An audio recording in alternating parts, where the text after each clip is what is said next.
Assalamualaikum warahmatullahi wabarakatuh. Kembali lagi di dalam YouTube channel saya bersama saya Dewi Agustin. Oke, pada pelajaran kali ini kita akan belajar bersama mengenai segmenting, targeting, dan juga positioning. Tiga hal ini adalah hal yang cukup krusial dalam pemasaran karena sebelum pemasar itu melakukan proses pemasarannya, pasti mereka harus selesai dengan yang namanya segmenting, targeting, dan juga positioning ini. Apa itu STP atau segmenting, targeting, dan positioning? Nah, sebelumnya di dalam, proses pembelajaran video kali ini, kita akan belajar beberapa hal mengenai bagaimana kita melakukan identifikasi terhadap tahapan target marketing proses, kemudian, memahami mengenai kebutuhan dari segmentasi dan bagaimana pendekatan yang bisa kita, lakukan di dalam proses pemasaran. Kemudian nanti ada penjelasan mengenai bagaimana pemasar mengevaluasi segmen dan juga memilih segmentasi sebagai target pasar mereka, dan juga, yang terakhir kita akan membahas mengenai positioning. Oke, target marketing itu adalah sebenarnya proses bagaimana pemasar itu memilih dan juga memasuki sebuah pasar. Nah, tentunya di dalam, pasar itu sendiri, itu sangat kompleks ya. Kita pahami bahwa pasar itu sangat kompleks. Orang-orang dengan berbagai macam gaya, berbagai macam kebiasaan, berbagai macam kebutuhan ya, sehingga tidak, betul apabila kita sebagai pemasar itu mengasumsikan bahwa setiap orang itu sama. Jadi, yang perlu kita pahami di awal bahwa kenapa segmenting, targeting, dan positioning ini perlu dilakukan karena kita mengamini bahwa setiap konsumen itu bisa jadi berbeda terkait dengan kebutuhan mereka, keperluan mereka, kebiasaan mereka, yang nantinya bisa mempengaruhi produk yang akan mereka pilih gitu.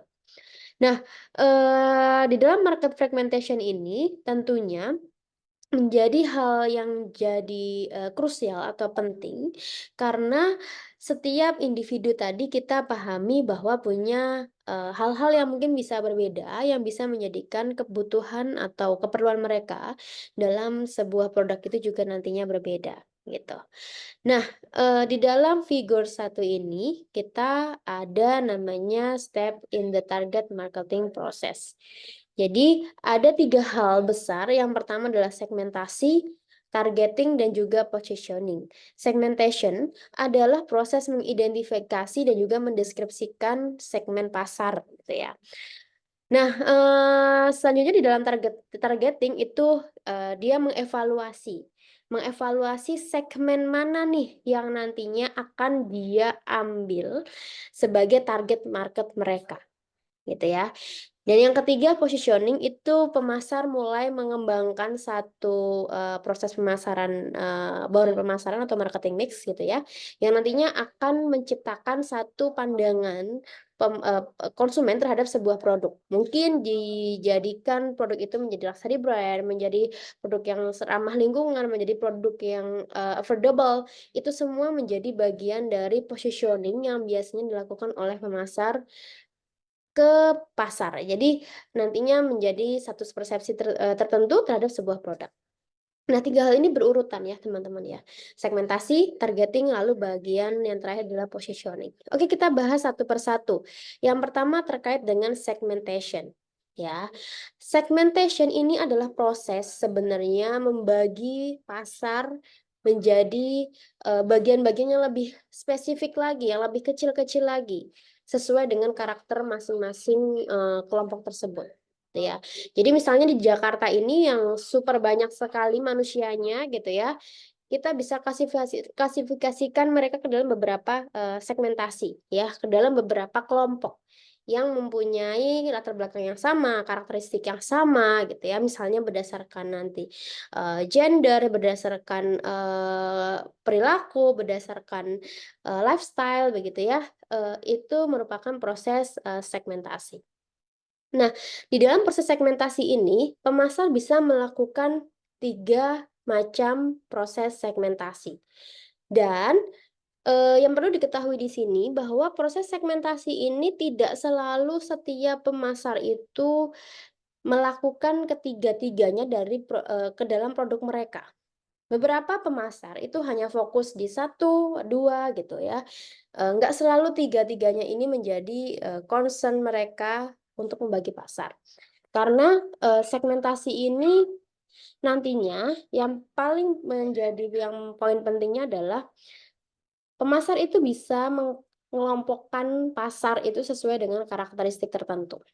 Yang pertama berdasarkan demografi, ya. Berdasarkan demografi ini, dibagi lagi, di-breakdown menjadi berdasarkan umur, gender, family life cycle, income and social class, ethnicity, dan juga place of residence. Nah, di sini contohnya misalnya berdasarkan umur, ya. Demografi berdasarkan umur seringkali banyak dijadikan, apa namanya, salah satu proses segmentasi yang dilakukan oleh produk, di mana misalnya mereka akan membagi bahwa produk mereka itu akan, diperuntukkan untuk umur generasi tertentu, misalnya generasi milenial atau generasi baby boomers gitu ya.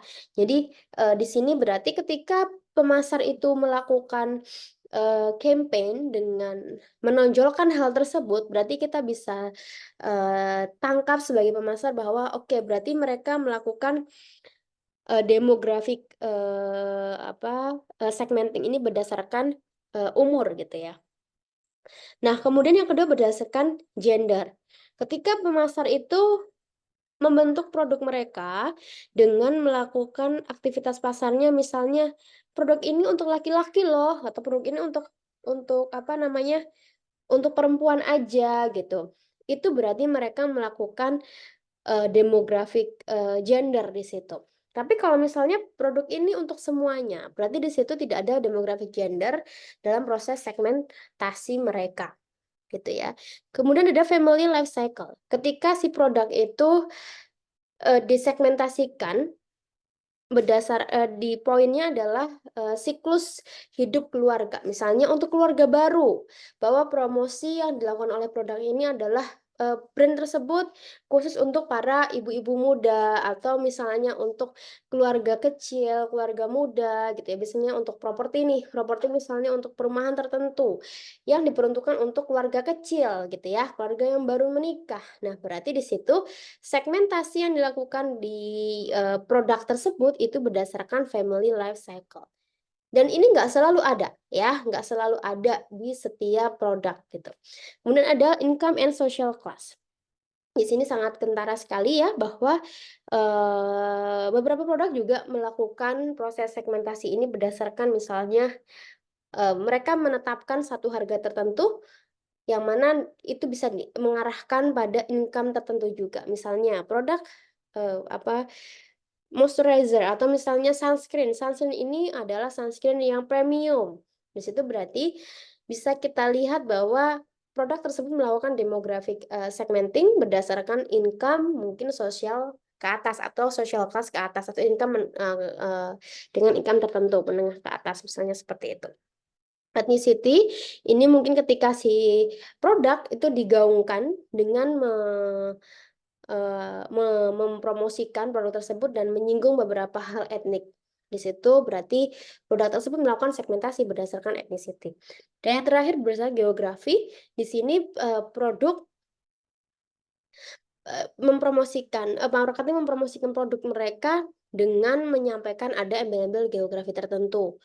Misalnya ini untuk daerah yang pesisir pantai, atau ini produk khusus untuk daerah yang ada di pegunungan gitu ya, yang dingin, misalnya seperti itu. Berarti sisi, place of residence ini menjadi satu segmen tertentu di dalam produk tersebut.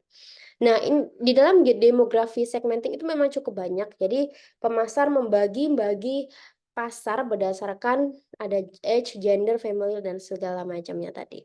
Nah, yang kedua itu ada psychographics.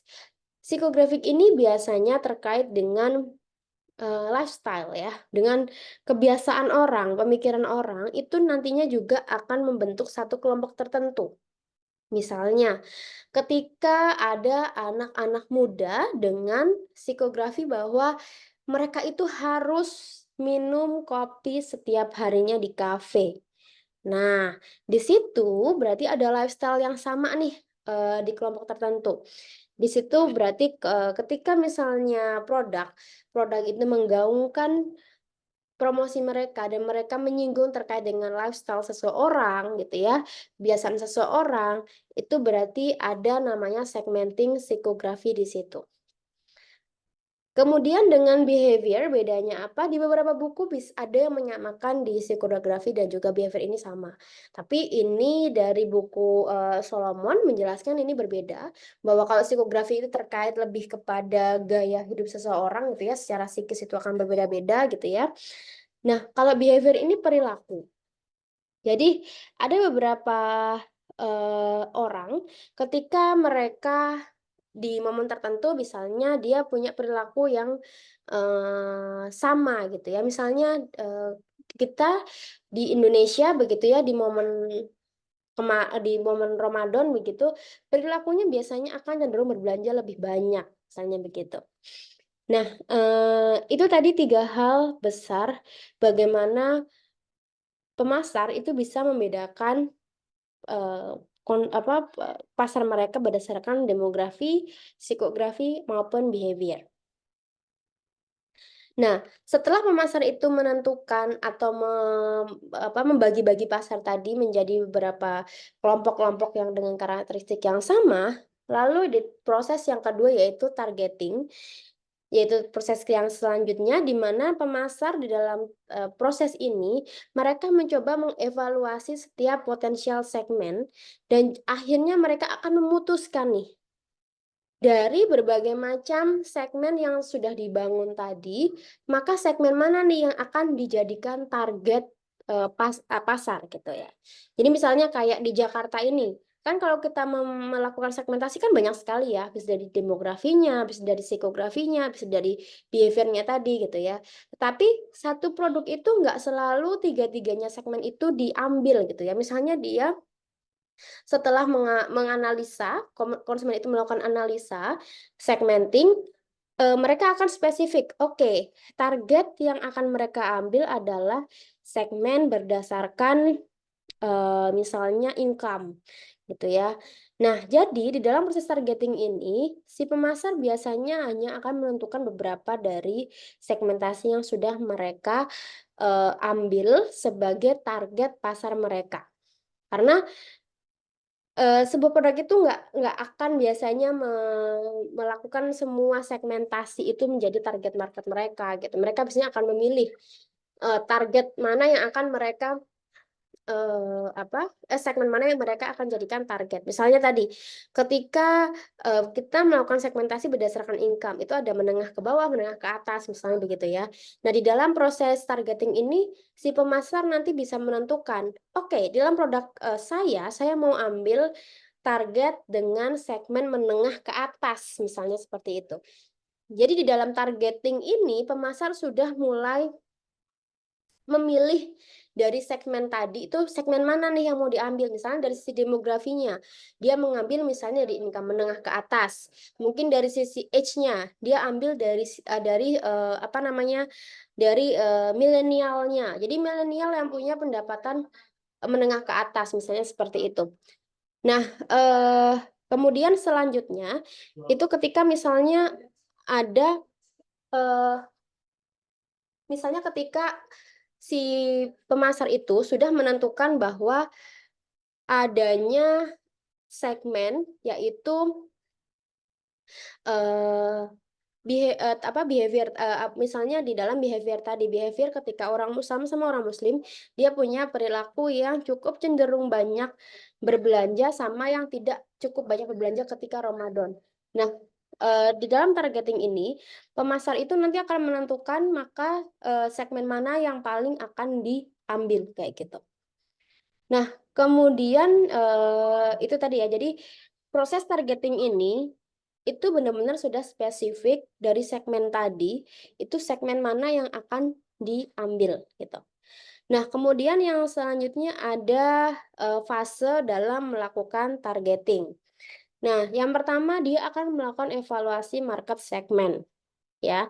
Jadi dari market segmen yang sudah ada, sudah dibangun oleh pemasar sebelumnya bahwa Jakarta bisa dibedakan menjadi berbagai macam segmen gitu ya. Maka setiap segmen itu akan dievaluasi ya, akan dievaluasi bahwa setiap segmennya itu punya apa namanya, satu hal yang sesuai dengan produk yang mau kita jual atau enggak, kayak gitu. Nah, kemudian setelah itu develop segmen profile. Nah, ketika misalnya nih kita sudah memutuskan bahwa segmen gender yang mau kita ambil gitu ya, maka kita akan mendevelop profile yang memang mau kita apa namanya, pakai. Misalnya gender laki-laki sama perempuan itu seperti apa dalam mengkonsumsi produk yang akan nanti kita launching. Misalnya kita produknya skincare. Kalau laki-laki itu biasanya seperti apa profilnya kalau dengan skincare, kalau perempuan seperti apa kalau dengan skincare, kayak gitu. Nah, kemudian ada targeting strategi, memilih targeting strategi yaitu di mana si pemasar itu melakukan atau memilih strategi target pasar yang bisa dibedakan menjadi 4 hal ini, gitu ya. Jadi setelah mereka mengevaluasi market segmennya seperti apa, kemudian mengembangkan segmen profile, jadi misalnya oke, dia mau ambil dari sisi gender, dari sisi income. Nanti dia kembangkan dari sisi income kira-kira seperti apa profile income yang nanti akan cocok di dalam produk mereka gitu ya. Dan yang terakhir akan memilih targeting strategi. Nah, targeting strategi ini ada 4 tipe ya, 4 jenis gitu ya. Ada yang pertama undifferentiated marketing. Undifferentiated marketing itu adalah ketika si pemasar itu tidak membedakan sebenarnya sama sekali segmen yang ada. Jadi produk-produk ini biasanya produk yang memang di dalam iklannya itu melakukan promosi bahwa produk ini bisa dipakai oleh siapapun, ya, tidak ada segmen tertentu yang memang diambil. Jadi undifferentiated marketing contohnya misalnya kayak Aqua, kayak mineral, air-air mineral yang memang dia, apa, yang bukan Equile itu ya, yang umum gitu ya, mereka biasanya memang tidak membuat satu spesifik, khusus bahwa produk mereka itu untuk siapa, kayak gitu. Nah, kemudian, yang selanjutnya ada differentiate marketing. Nah, differentiate marketing adalah ketika si pemasar itu memilih memilih lebih dari satu. Ada 2 ataupun 3 market segmen yang mereka ambil. Misalnya, mereka ambil dari sisi gender, mereka ambil dari sisi laki-laki misalnya gitu ya, kayak misalnya Calf. Calf dari Paragon, produk Calf itu kan dia dari sisi gender jelas dia bilang bahwa ini produk untuk laki-laki misalnya gitu ya. Kemudian dari sisi lifestyle, dia bilang bahwa produk ini ya untuk laki-laki yang memang suka merawat diri gitu ya. Jadi dari sisi lifestyle-nya, kebiasaannya, laki-laki yang cenderung concern sama perawatan diri misalnya seperti itu. Kemudian dari sisi income dia ambil yang menengah ke bawah, kan dari sisi harga itu memang dibandingkan mungkin dengan berbagai macam kompetitornya, itu Calf ada di tengah-tengah harganya, nggak yang mahal banget karena mungkin ada lebih mahal ya, kayak gitu. Jadi differentiate marketing itu ketika produk itu memang hadir di pasar dengan beberapa segmen yang mereka ambil sebagai target marketnya. Nah, kemudian ada concentrate marketing ya. Concentrate marketing itu hanya satu atau spesifik apa namanya, target yang memang mereka ambil, segmen yang mereka ambil sebagai target pasar. Misalnya Tropicana Slim. Tropicana Slim itu dia state dari awal bahwa gula yang dibuat di Tropicana Slim itu hanya untuk baik untuk penderita diabetes. Sebenarnya bukan hanya untuk, tapi baik untuk penderita diabetes. Dia selalu bilang seperti itu. Jadi ketika kita nantinya ingat Tropicana Slim itu ya udah dia cocoknya buat diabetes. Walaupun kita yang nggak diabetes pun ya nggak apa-apa juga gitu ya. Tapi sespesifik itu Tropicana Slim hadir di pasar. Berarti di situ adalah concentrated marketing. Dan yang terakhir adalah customized marketing, di mana di sini pasar itu pemasar itu mengambil sangat customize sekali segmen yang akan mereka jadikan target. Nah, di dalam customized marketing ini, karena sangat spesifik sekali proses pemasaran yang akan mereka lakukan, biasanya produk itu punya apa namanya punya customer customer tuh punya kesempatan untuk memilih secara custom produk yang akan mereka pilih gitu. Misalnya kayak kita beli chat time, kita beli chat time itu kan ada Eee, ada customize topping-nya, kita bisa juga request, gulanya, esnya gitu. Walaupun di sini customize marketing itu nggak yang benar-benar sesuka hati si konsumen ya, biasanya pemasar punya patokan-patokan tertentu, misalnya normal, less sugar, atau misalnya over gitu ya. Tapi di situ setiap konsumen yang datang, misalnya kalian rombongan pun, mahasiswa rombongan ke CTM itu bisa berbeda-beda kombinasi dari setiap, cup yang kalian ambil, kayak gitu. Kemudian, oke, tahapan yang ketiga yaitu positioning, yaitu proses di mana pemasar mengembangkan, strategi pasarnya untuk mempengaruhi bagaimana, apa namanya, market segmen itu memiliki persepsi terkait dengan barang tersebut. Jadi, positioning itu adalah proses pemasar ya, untuk mengembangkan, strategi biasanya dalam bentuk bauran pemasaran yang sesuai dengan persepsi yang mereka ingin bangun, gitu. Makanya ketika targetnya itu sudah ditentukan, maka yang selanjutnya adalah positioning. Jangan sampai ini positioning yang dibangun oleh si pemasar itu nggak sama dengan target yang ditargetkan tadi. Nah, biasanya positioning ini, kita lakukan, beberapa tahapan. Yang pertama adalah menganalisa competitors positioning. Kita bisa melihat, di dalam kompetitor kita itu seperti apa, mereka positioning-nya, kemudian mendefine your competitive advantage. Jadi, kita tuh kelebihannya apa, gitu ya, dibandingkan yang lainnya. Yang ketiga, kita akan finalisasi marketing mix-nya, ya. Kemudian yang keempat, kita akan mengevaluasi, respon, dan juga memodifikasi sesuai dengan kebutuhan. Jadi ketika kita udah tahu kita punya competitive advantage seperti apa, nanti akan diturunkan terhadap bauran pemasaran yang akan kita lakukan. Misalnya dari sisi price-nya, dari sisi produknya, dari sisi, promotion-nya, nanti akan menentukan, yang akhirnya bisa kita lihat respon masyarakat seperti apa, dan kita harus memodifikasi agar positioning kita itu sesuai dengan apa yang yang difikirkan oleh si, target pasar kita, gitu. Nah, ini adalah contoh perceptual mapping dari bagian dari positioning. Jadi ketika teman-teman nanti menganalisa, positioning, produk, itu bisa membuat perceptual map ini, bisa 2 atau 3 perceptual map, di mana dalam setiap perceptual map itu ada 2 hal yang bisa disampaikan. Nah, di sini ada satu, perceptual map dilihat dari sisi service, fashion ya, bentuk dari barangnya, upscale sama downscale. Bisa juga dari sisi harga, misalnya dia harganya murah, mahal, misalnya dari sisi, jenisnya dia punya, banyak jenis, tidak banyak jenis, jadi nanti kita bisa tahu kompetitor, barang kita itu ada di sebelah mana sih posisinya dibandingkan dengan kompetitor-kompetitor yang lainnya. Gitu, dan biasanya perceptual mapping ini bisa dibuat 2 sampai 3 perceptual mapping.